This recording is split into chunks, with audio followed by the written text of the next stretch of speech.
So we got some more homework coming up tomorrow, actually, right? Those 3 problems. So let's have a look at those. So the first one's this one.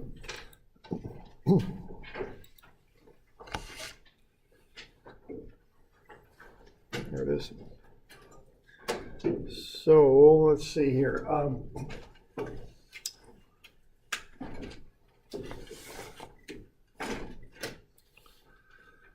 So VA is 40.1 meters per second, and then we've got that friction. So are we everybody getting okay to 40 meters per second right before that projectile A contacts the B? Is there any questions on that? Getting to 40 okay? Right there? Okay. All right. And then we want to get the X component of that force. Okay, so I guess we could call that VAX, and I got that down to 34.64 apparently, and then I did a momentum analysis with B, so we go from A to AB, so that increases the mass quite a bit. So VAB is 8.66. Are we doing okay with that? What we're doing, we're not considering the Y momentum because that's going to be absorbed by the wall of that channel. So we're just looking at the X component. So that's why I did that first. And then once I combine this mass of A with the mass of B in the collision, I get VAB at 8.66. So we're okay with that. Okay. And then we've got a bit more work energy, so we get down to VAB at 8.17 on account of the friction right before it hits C. Good with that? Okay. All right. Okay, and that's when things maybe get a little more interesting here because we have to get into angular momentum next. All right, so what you want to look at then is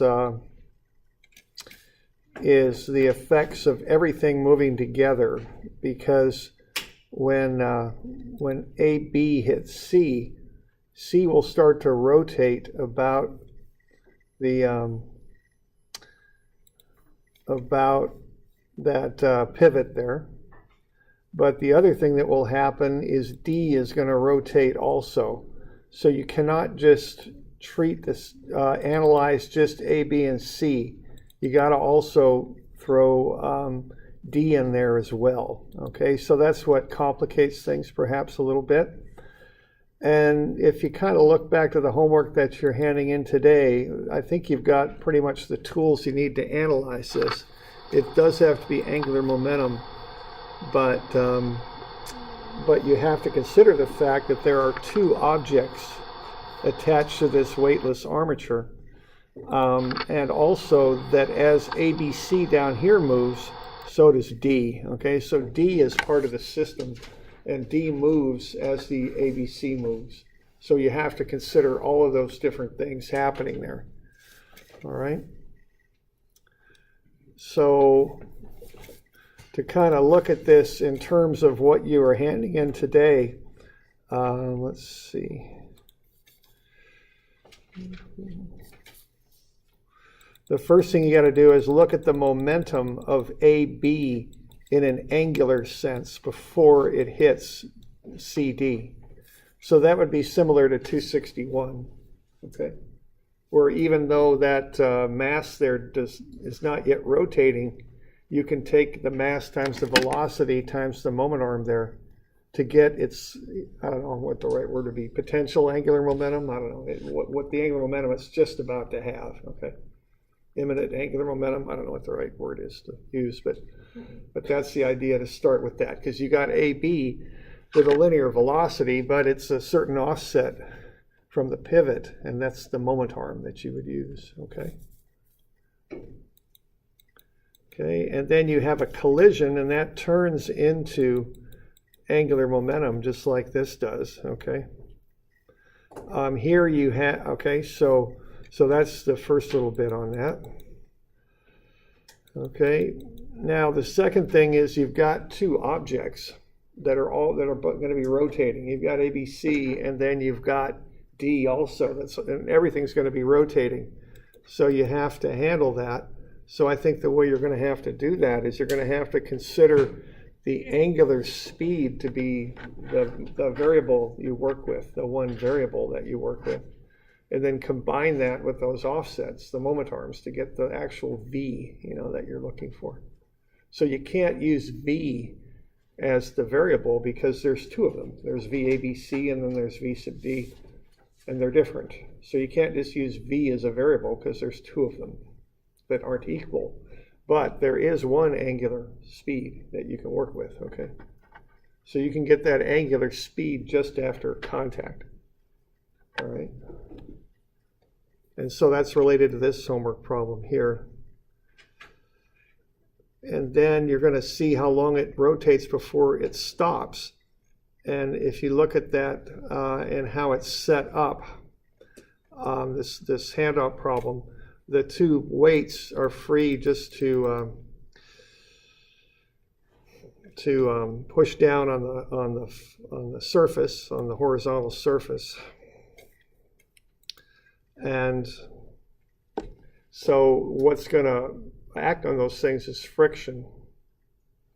Okay, so what you can do is just do force of friction is mu Fn for each block.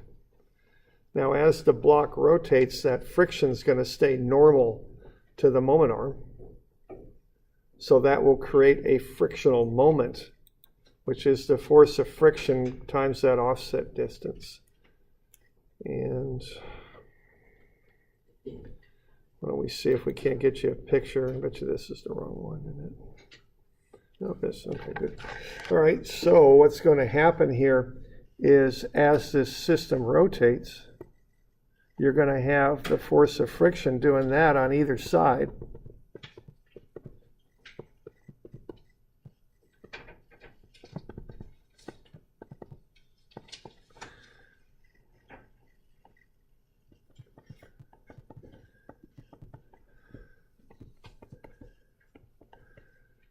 Okay, and then you're going to have, so you're going to have a force, and then you're going to have these offset distances here, just like we're working with throughout the problem. So whatever, 0.4 meters, right?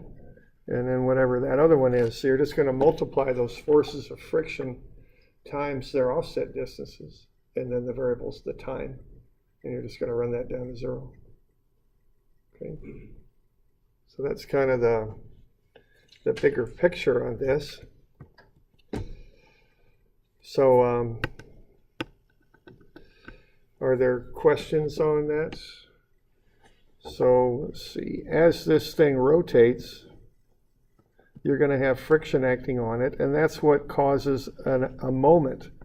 And that's what causes the angular impulse, is these forces of friction.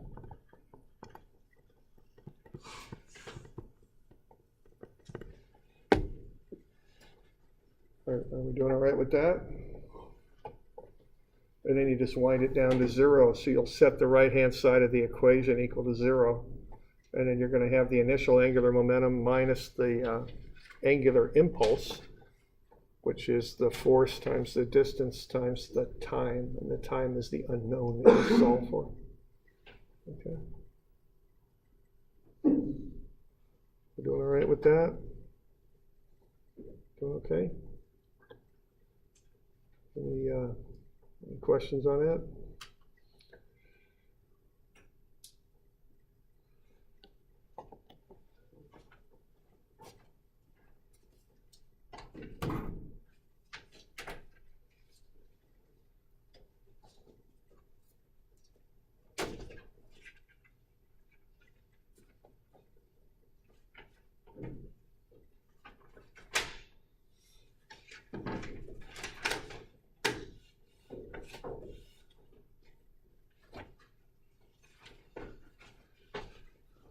Okay, so after it hits omega 0, you might call it, is somewhere between 4 and 5 radians per second.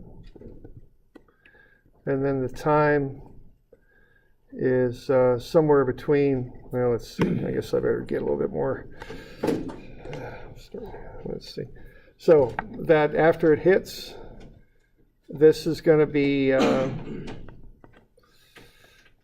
between 4 and 5 radians per second. I want to do it that way. And then the time is between 1 and 2 seconds. Okay. So that'll get you a range of values so you can tell if you're in the ballpark there.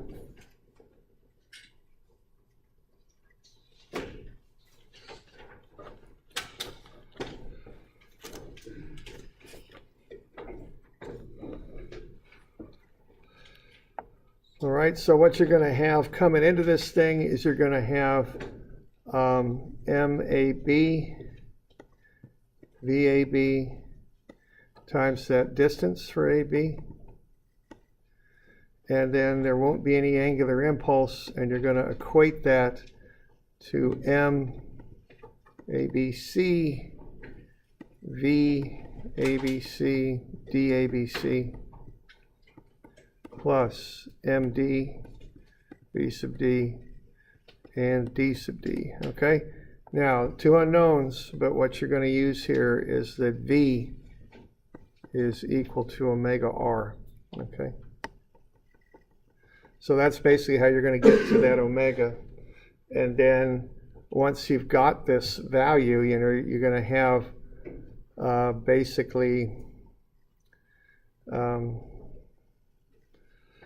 the sum of M, or actually I use D, don't I? Sum of D, MV. This pen's a little bit of a problem here. DMV, and that's minus the integral of MDT equals 0. And then you're going to solve for T is what you're going to do. Okay.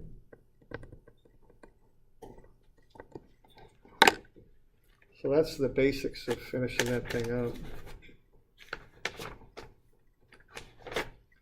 What would be your M value for that? Which one? Yeah, no, we got a couple M's. Well, let's see, the M on the left is mass. The M that I just wrote on in the middle term is moment. I don't know if that answers your question. Okay. Yes, that'll be the force of friction. Yeah, the moment's caused by the force of friction and the offsets. You sum them up, you know, and there's nothing more to it than just summing. You know, there's nothing really tricky. There's just take ABC and do it, then add it to what you do with D. Yeah. What would DAB DAB? be? Yeah, That's the distance. It's like a moment arm. So the thing's rotating about that pivot. So it would be 0.7? Yeah, it's the distance from the pivot. Yeah. Okay. It's just like, I think of it as a moment arm.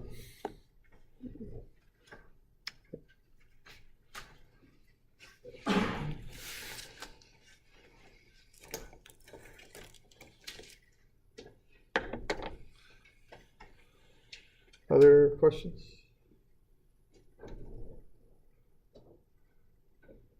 Okay.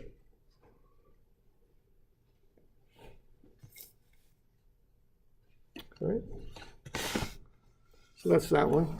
You kind of check with your friends and see, you know, check on their answers.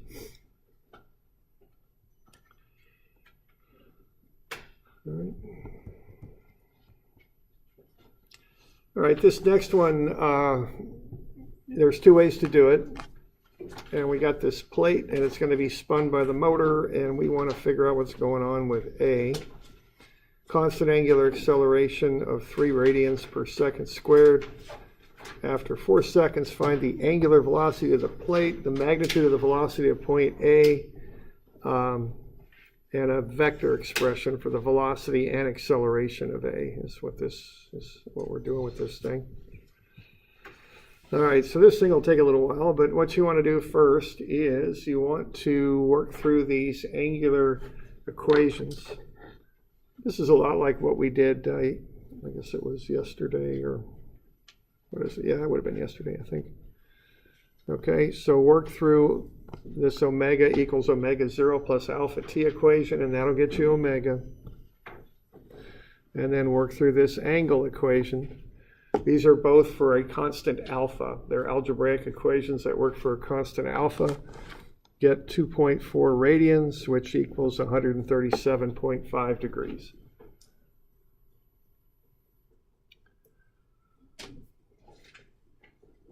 So then if you want to get the velocity of A, then you take the omega times the offset distance to 0.45. That's half of the 0.9 for the plate. So that gets you the velocity of A, it's 0.54. Okay, so that's like the starting information that you'd probably want there. So you get omega and theta based on the fact it's constant acceleration. And then you find the velocity of A by taking omega times r. Okay, so that's where you start.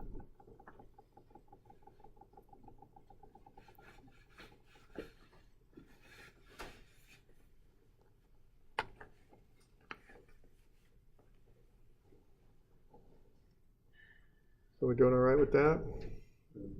Okay, so we start there. All right, now what we want to do next is get everything kind of vectorized. We also got to find the two components of acceleration, the normal and the tangential, because this thing's rotating. So it'll have both components of acceleration. It has an alpha and it's rotating, so it'll have both an a sub t and an a sub n. All right, so here's the geometric approach. I know that total angle is 137.5.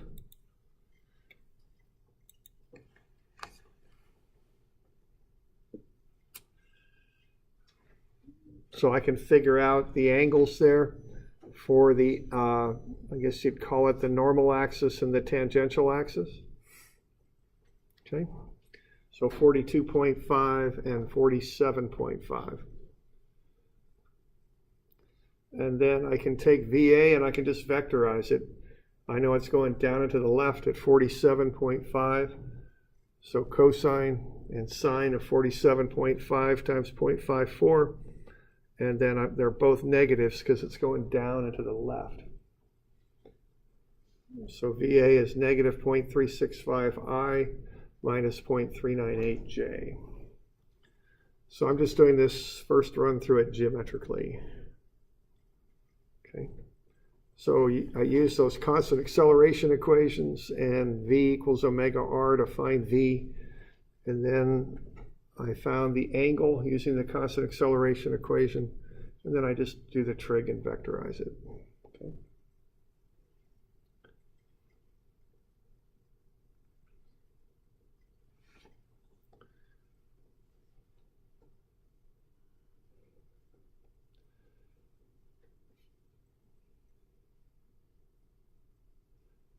All right, so we got that.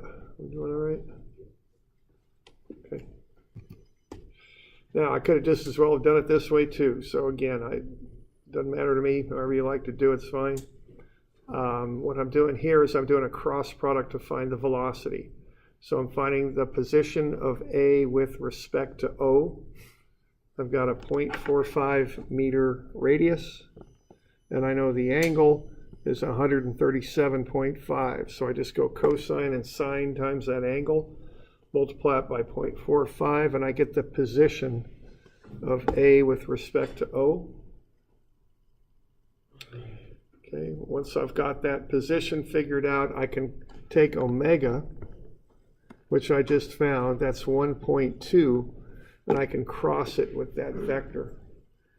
Now, omega is a rotation, okay? A rotation vector is defined as being normal to the plane in which the rotation occurs. And it's defined by the right-hand rule. So I've got 1.2 radians per second, and that's counterclockwise. So that if I turn my right fingers counterclockwise, my thumb points up. So that gets me a positive 1.2 for omega, for K. All right. I need a little vector hat on that thing. All right. So if you express omega as a vector, it's 0, 0, 1.2. It's just like the moment sign convention. Counterclockwise is positive. Okay. Then I also get the position of A with respect to O, and I did my trigonometry there, and it's negative 0.332I plus 0.304J. So I can do the cross product. I always learn to do these with determinants, so that's how I did this, but I also give you the formula. It's just, it's on your formula sheet on the back, I think. There it is, just plug everything in. So what, Ry, or omega y rk minus omega k ry, that's the I component, and then et cetera, omega I times rk minus omega k minus times the ri, that's the j, and then omega j minus rk plus omega I times rj plus or minus, minus omega j times ri. There we go. So that's just the cross right there. Okay, and again, however you care to figure that out is fine. Hopefully you can do it a little faster than I just did, but however you do it is good. Okay. And then you cross them. Remember to cross omega with r. Remember, r goes from the center about what you're rotating to the point. So that's RA with respect to O. Okay, do the cross, you get the same answer as you got for doing it geometrically. Okay. So that's, either way you do it is fine. That's two ways to get the velocity. Now to get the acceleration, you can do it geometrically. AT is alpha, which is 0.3, that's given, times R, which is 0.45. So that's 0.135 for A sub t. A sub n, as it is V squared over R. So alpha R and V squared over R. That gets you the magnitudes of the acceleration. Those two magnitudes, as you can see here, are at right angles. So you can take the square root of sum of the squares and get the total magnitude of acceleration, 0.662. Okay. So I'm doing this one again geometrically here. So I'm finding the magnitudes first. The two components of acceleration are at right angles to one another, n and t axes. So I can use theorem of Pythagoras to find the total acceleration, 0.662. And then once you've got that, you'll have to vectorize both the tangential and normal and then add them up. Okay, so we've got 47.5 for the tangential, that's the angle, and then 42.5 for the normal, right there, okay? So that's what we got. So we use those and vectorize everything. So when I'm doing this stuff, I draw lots of pictures, put the angles in there, that helps me to cut down on my errors. So I have to vectorize A sub t with the 47.5 degree angle. And I have to vectorize A sub n with the 42.5 degree angle. So just cosine and sine, A sub t, both components will be negative because it's down left. The normal is a positive x and a negative y with the 42.5 degree angle. And then I just add up the components, add the i's together and add the j's, and I get the total. Looks like I need a little vector hat right here. Right there we go.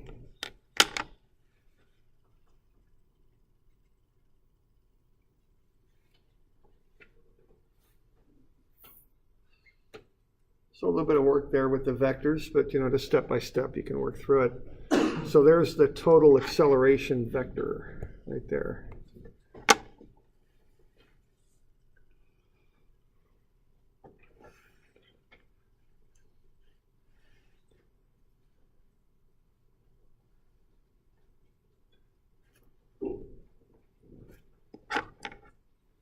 All right. Got any questions on that?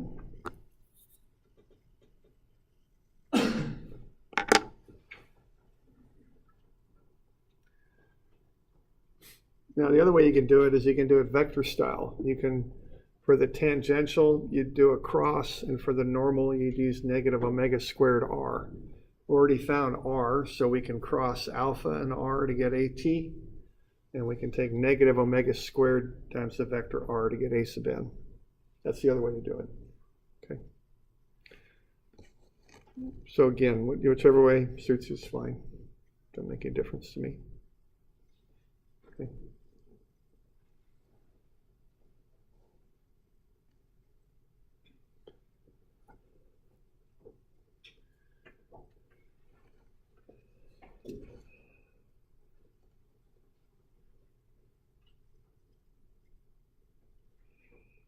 Okay, so we just sum up the i's and the j's.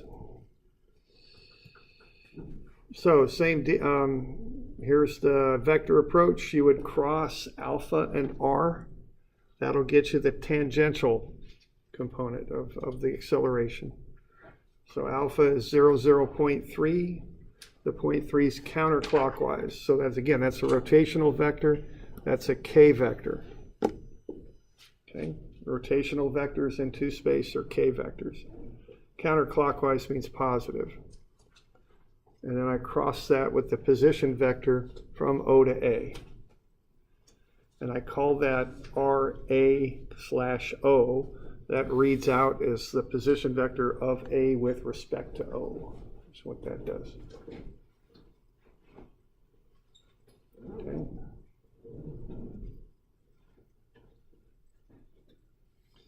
And you just do the cross.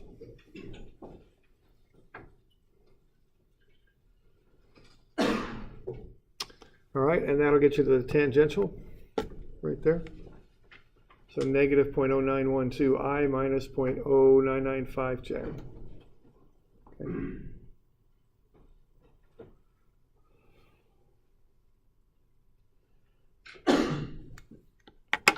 So that's the tangential, and then the normal, you just use negative omega squared r. So the normal component is not a cross, it's just a vector multiplication. You're squaring the magnitude of omega, and then you're multiplying it by the position vector r. Okay. So negative 1.2 squared times r. Now notice the negative is part of the formula, so it goes outside of the parenthesis. That's an important thing here. The function of that negative is to turn the position vector around. So instead of going from A to O, you're going from O to A. Okay. So it goes outside the parentheses. So when you square it, you still got the negative there. Okay.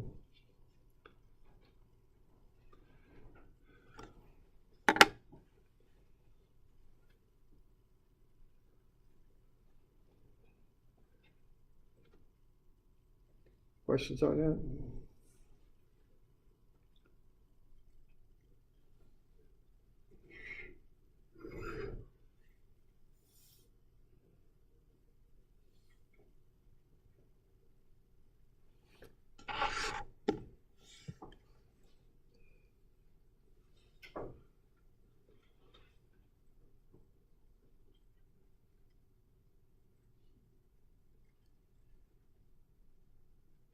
Doing all right with that? So no cross there, just a multiplication. The negative stays in the, it's part of the formula. Okay, and then once you got those two, you just add them up like we did the last time, same thing. So you get the I and j components of the tangential and the I and j components of the normal, so you just add them and get the total acceleration, same as last time. Okay.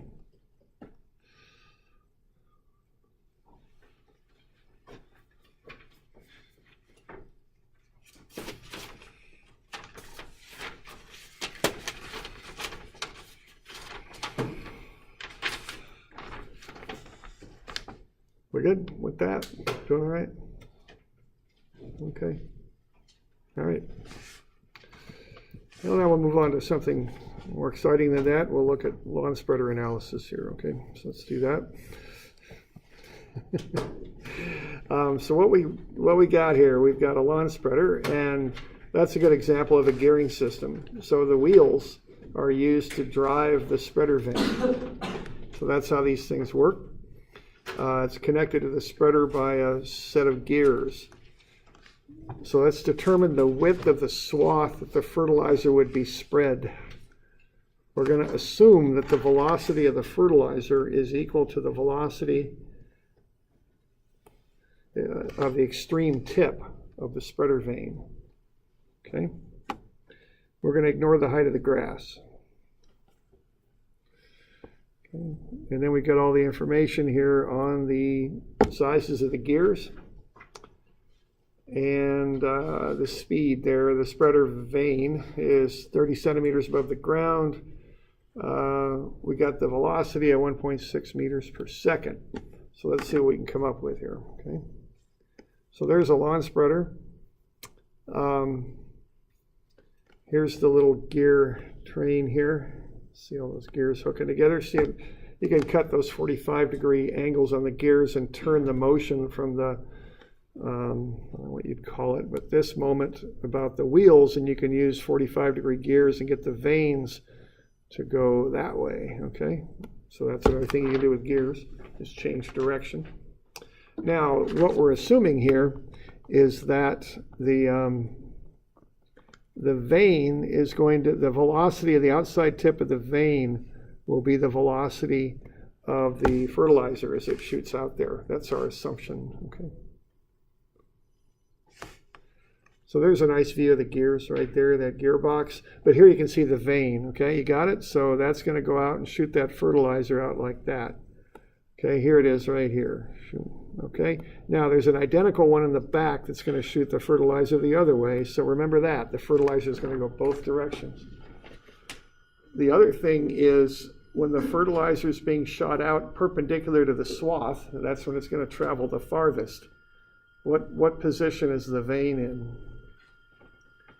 The vane's at 12 o'clock and 6 o'clock, right? If you're with me there. So as you're pushing this spreader, the fertilizer comes out that side, and boy, it's going to be tough for me to draw, but there's the vane. So that happens at 12 o'clock and at 6 o'clock as you're walking down here. Maybe you're getting a workout, so we'll have somebody running. There we go. Hair flowing in the wind. There we go. We love to take care of our lawns. It's good. So there we go. So as we're doing that, we're pushing the stuff either direction. Okay. So are you going to add the diameter of the spreader to the swath width, given that information? You with me? You understand what I'm saying there? Like, do we have to consider this diameter here when we figure out that swath width?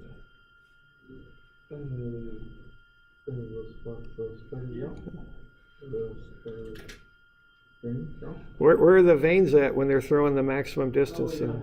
See, they're right in the middle, okay? So you don't have to worry about that swath diameter, the spreader, the vane diameter. It doesn't affect the swath width directly. I mean, it affects it due to the speed of the vane, but not the actual dimension. You don't got to include that in there, okay? Because when the fertilizer is on the outside of the vane, it's being thrown forward and backwards is what's happening now, okay? So, okay, you okay with that? All right. All right. There we go. There's a picture that shows that, okay? So what we got to do here is we got to run through a little bit of gear analysis, right? So we get omega is V over R, and then we get V is omega R, and then we've got A, and then we got B, C, and D, and then off we go. So what do we got? Okay, we've got the initial velocity is right there, 1.6, and that's meters per second. Okay, now based on that, we can find omega for the wheel. Okay, it's going to be 1.6 divided by the radius of the wheel. Now I gave you diameters, which is usually how you spec out round things, okay? So that's 27 centimeters. It's 0.135 meters, okay? So that'll get you the angular velocity, which is 11.85 radians per second. And then that's attached to that gear 1, isn't it? Same axle. So that's 11.85 here. All right, so there we are. All right, and then you work your way on through the table there, and you should end up with something on the order of about 1.96 meters per second by the time you get down to here. Okay.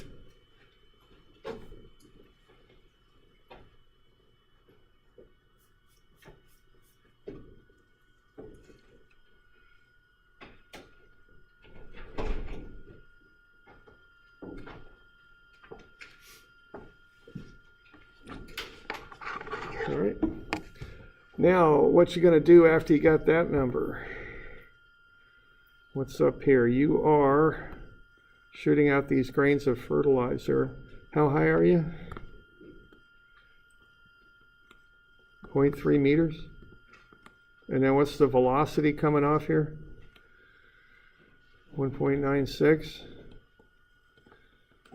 Can you figure out how far out that's going to go? I hope so. Okay. Remember, it's going both sides. Remember that. Okay. Going both directions. Okay. So there you go with that. I don't know if there's any jobs coming up with Scott's fertilizer company or not, but you should be well qualified if you can get that one. Okay. Be good for that. Okay. All right. We good? Good. So that's the deal with that one. So a little bit of gear analysis there to get the velocity of the tip of the vane on D, and then a little bit of trajectory analysis there to get that offset distance. Remember, the fertilizer goes to both sides as you're going down the swath there. Okay. All right. Okay.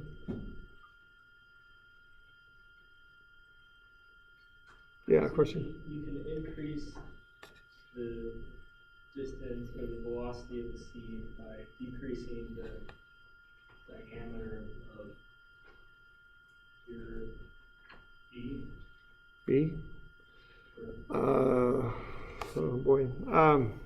Yeah, you could play with the gear ratios to get that done. I just kind of looked at my spreader and just kind of looked at it, you know, as far as getting those. But, well, what do you want to do? You want to generate a high omega, right? With the gears. So, yeah, smaller the gears, the higher the omega. Yeah.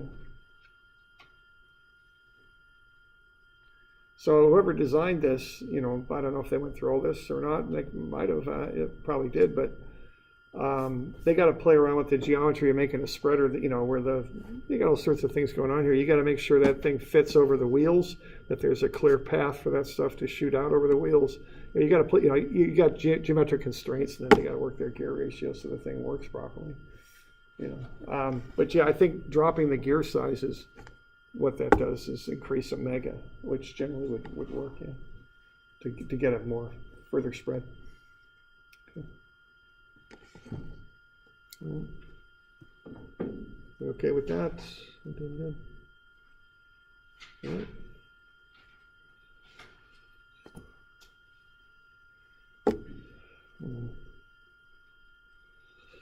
All right. All right, we got a couple minutes here, so why don't we start looking at some stuff.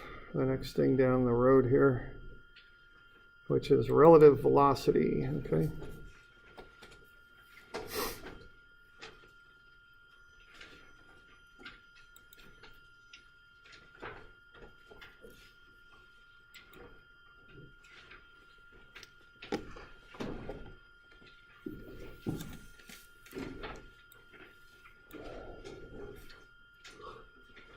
Okay, we're going to start looking at different machines that move, okay? So, first thing we can look at is just if you take a stick and you throw it kind of underhand and spin it when you throw it, what it's doing and how you might analyze that. We've gone over this a bit, but if I took, you know, this object and just threw it kind of underhand and spun it, what's going on there is it spins about its own center of gravity. And there's the general plane motion that it would follow. what we could do would be to look at how that center of gravity moves, because it spins about its own center of gravity right there. So we could track the path of the center of gravity, and we could also look at how it rotates about its center of gravity, and then add those two motions together to get the total. Okay? So we use relative motion to analyze how objects move as they, in different ways, when they start rotating and moving, and translating at the same time. So what we could do here is say the velocity of some point, call it A here, is going to equal the velocity of G, which would be the center of gravity, plus the velocity of A with respect to G. That's how we could look at that with relative motion. So G is the center of gravity. So as A moves around G, what it's doing is it's rotating. Okay. So when we add the translation and the rotation together, we'll get the total motion of A. Okay. That's how we could look at that, and how we could break it down into pieces that we could handle and analyze. Right?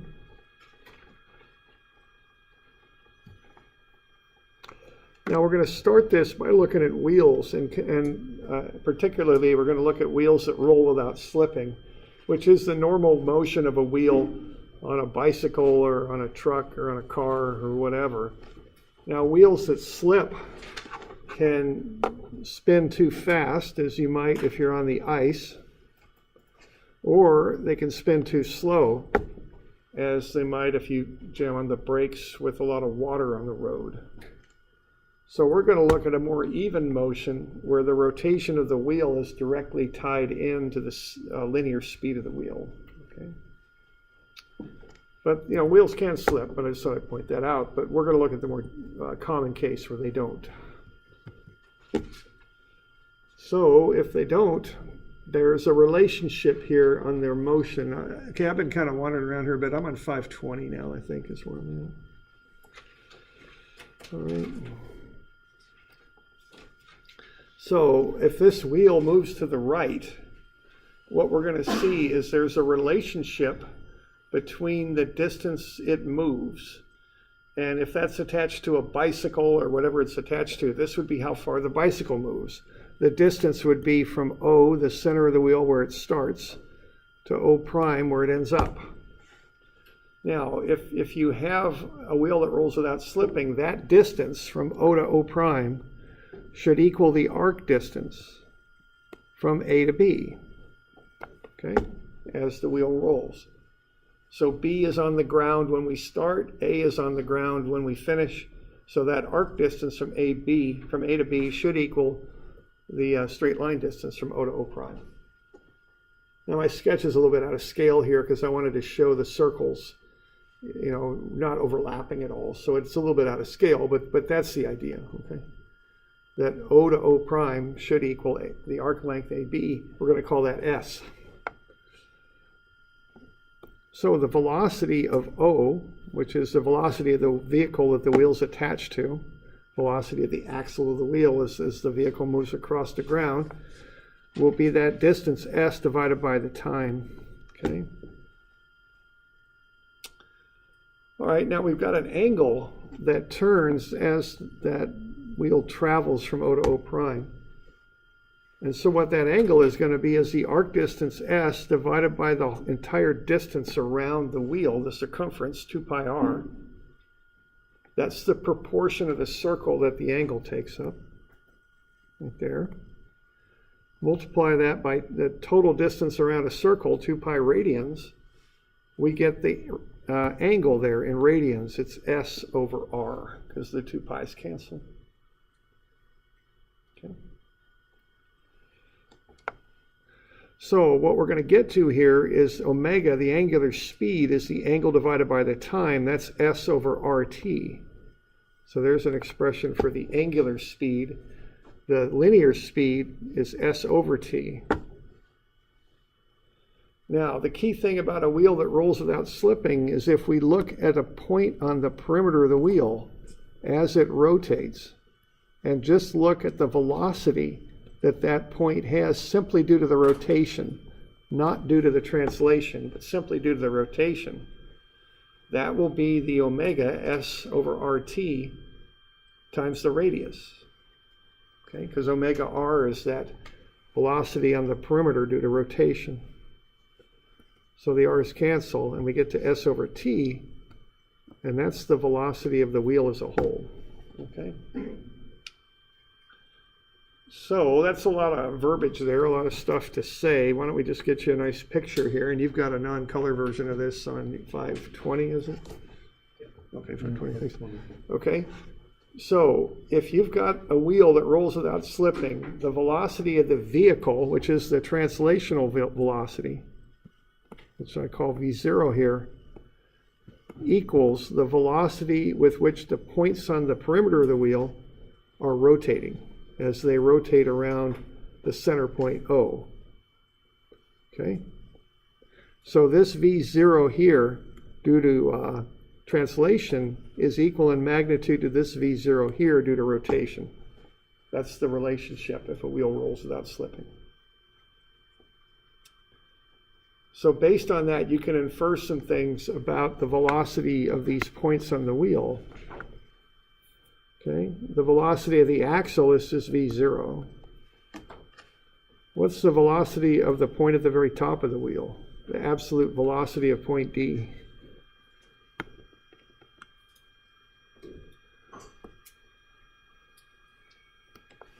Two times the velocity of the vehicle, okay?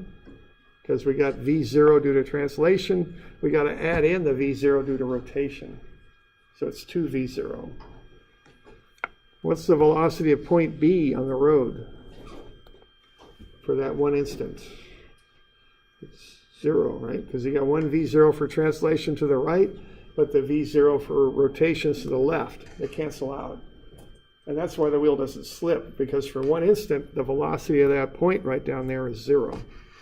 Now the next instant, it's gonna pick up velocity and move through, but for that one instant, when it's down at the bottom, it's 0. Okay. All right. So those are the relationships that we have with a wheel that rolls without slipping. And we'll get more into wheels here tomorrow, but that's about as far as we can go here today. All right. So we're good with that. We're about out of time, I think. Okay. All right. So we'll call it good.